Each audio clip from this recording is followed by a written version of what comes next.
Hi all. So in this video, we're going to talk about how to interpret an interaction term.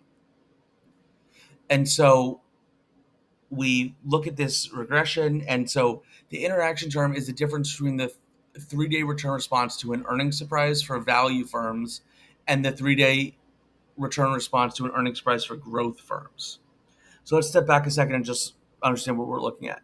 So we have the size adjusted return, right, which is the size adjusted return in the 3-day window after an earnings announcement, regressed on the um, analyst earnings surprise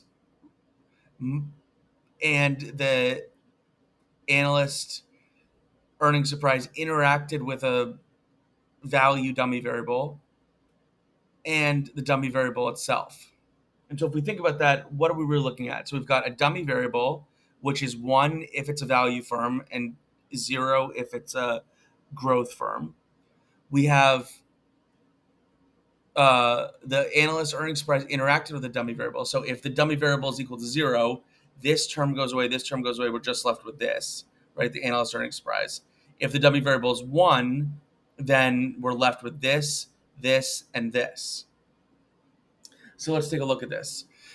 So basically, the 3-day return in response to earnings surprise for value firms is smaller than the 3-day return in response to earnings surprise for growth firms. Okay, let's look at why that is. So we have this earnings surprise here, right, which is not interacted with the dummy variable, the value dummy variable. We don't get to the value dummy variable, the interaction between earnings surprise and value dummy variable until down here. So let's say if the value dummy variable equals 0, then this is 0. The value dummy variable standalone is 0. The interaction term is 0, and we're just left with this earnings surprise and the intercept. And so if the value dummy variable equals 0, that means it's growth. So then we know that the coefficient on growth is basically 0.617, right?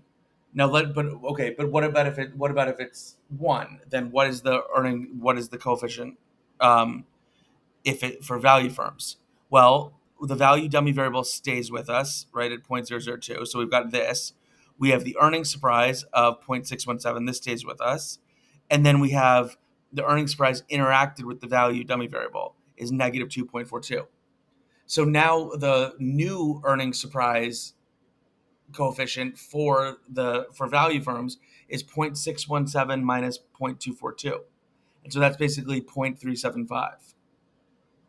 So from this, we can see that basically this minus this, or this plus this, but it's negative. So this minus this is equal to the earnings surprise coefficient for value firms.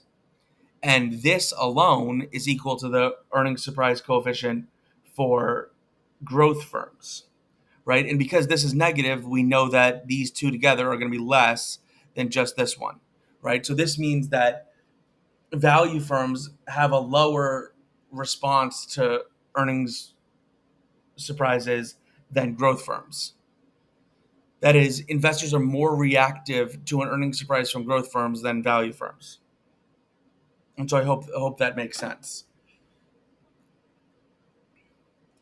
Now, is the 3-day return in response to a 1 standard deviation earnings surprise for value firms the standalone earnings surprise coefficient of 0.617 or the coefficient on the earnings surprise interaction term negative 0.242?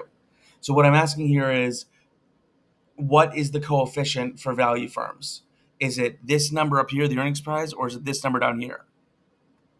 And the answer is, because a value firm had, the value dummy will take a value of 1, it's actually both. It's this plus this, right? We have the earnings price coefficient here, and we have another earnings price coefficient here, right?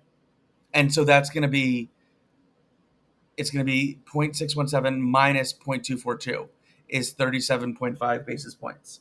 Therefore, we say a 1 standard deviation earnings price for value firms is associated with a 3-day return of 37.5 basis points. By comparison, for growth firms, the coefficient is just 0.617. Why, you ask? Because if we're talking about growth firms, then value dummy is going to be equal to 0, right? So this goes away, and we're just left with this coefficient.